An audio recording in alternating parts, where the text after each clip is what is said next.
Skopje won't be changing its name, but after Sunday's referendum, it may be the capital of North Macedonia. It broke away from Yugoslavia in 1991, but the republic's name has always been controversial. Greece says the name and this ancient warrior, Alexander the Great, belongs to its history and cultural legacy. Both Greece and Macedonia signed an agreement last June, which will be implemented if the referendum to change the name of the country is approved by voters. Then the constitution would have to be amended.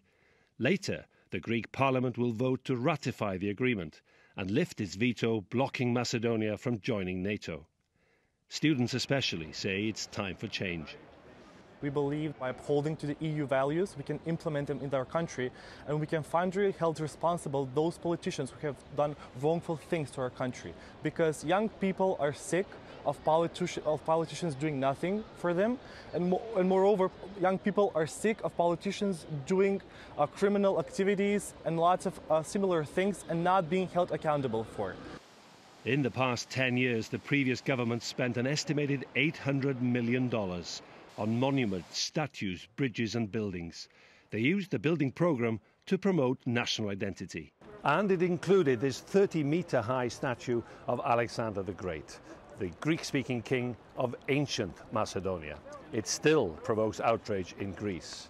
But now there's a new government here, an agreement with the Greeks, and this project is called the Statues of Friendship.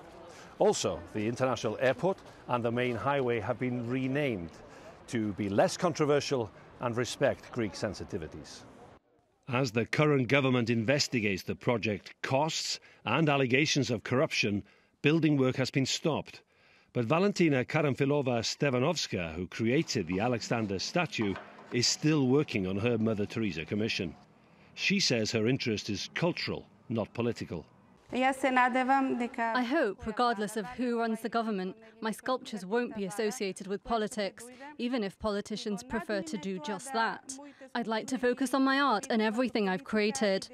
Politics should be in one place and art in another. There are concerns too about potential fraud, as the last population census was done more than 20 years ago. Macedonians are asked to vote on if they support membership in the EU and NATO, by accepting the deal to change Macedonia's name. If passed, the Republic of North Macedonia will be more closely aligned with the West, despite concern over Greece's influence over their national identity.